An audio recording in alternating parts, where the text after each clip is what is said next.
किसानों से हमदर्दी और मोदी सरकार से दुश्मनी ये देश के विपक्षी दलों का सबसे नया एजेंडा है। जाहिर है विपक्ष में रहेंगे तो विरोध तो करना है, लेकिन क्या कृषि बिल पर सियासी दलों का विरोध केवल विरोध के लिए है?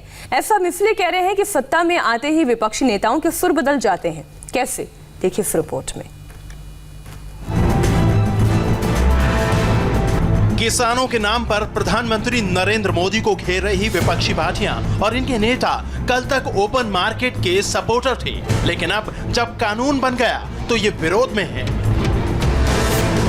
आप हैरान हो रहे होंगे, लेकिन हम आपको इसका सबूत भी देंगे। सबसे पहले बात कांग्रेस की। शायद ही कोई ऐसा दिन होगा जब राहुल गांधी मोदी सरकार को घेरने में कोई कोर कसर छोड़ते हो। कृषि बिल पर भी राहुल खूब हमलावर हैं।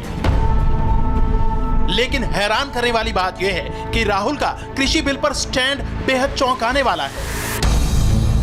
ये 2019 के लोकसभा चुनाव में कांग्रेस के घोषणा पत्र में भी शामिल रहा है। इसके पेज नंबर 17 पर मौजूद कृषि बिल से संबंधित बातें लिखी हैं। इस घोषणा पत्र में कांग्रेस ने वही वादे किए थे जिसे मोदी सरकार ने कानून बना दिया। मोदी सरकार ने एसेंशियल कमोडिटीज एक्ट 1955 में बदलाव किया। कांग्रेस ने 2019 के मैनिफेस्टो में इसे बदलने का वादा किया था। केंद्र सरकार ने बिल बनाकर किसानों को कहीं भी उपज बेचने का अधिकार दिया। कांग्रेस ने भी अपने घोषणा पत्र में एपीएमसी एक्ट बदलने का ऐलान किया था। मोदी सरकार ने किसानों को मंडी से बाहर उपज बेचने के अधिकार दिए। कांग्रेस ने भी अपने मैनिफेस्टो में साफ कहा था कि एक्ट में बदलाव कर किसानों की उपज खरीदने के दरवाजे खोलेंगे। 2014 के चुनाव से पहले खुद राहुल गांधी ने एपीएमसी एक्ट में बदलाव की बात कही थी, लेकिन आज वही कांग्रेस किसानों की उपज खरीदने के एपीएमसी के एकाधिकार को खत्म करने पर चिंता जता रही है।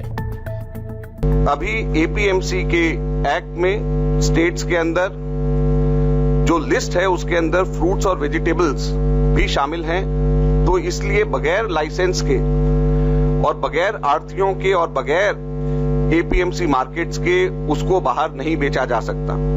तो किसानों को सहूलियत पहुंचाने के लिए और कंज्यूमर्स को भी कम प्राइसेस देने के लिए यह तय किया गया है कि 15 जनवरी से पहले तमाम एग्रीकल्चर प्रोड्यूस मार्केटिंग कमेटीज में से फ्रूट्स और वेजिटेबल्स को लिस्ट में से हटा दिया जाएगा।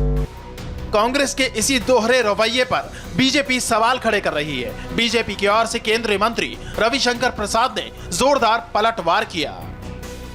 कांग्रेस पार्टी का 2019 के चुनाव का मैनिफेस्टो था, पेज नंबर 17 पॉइंट नंबर 11। क्या कहा?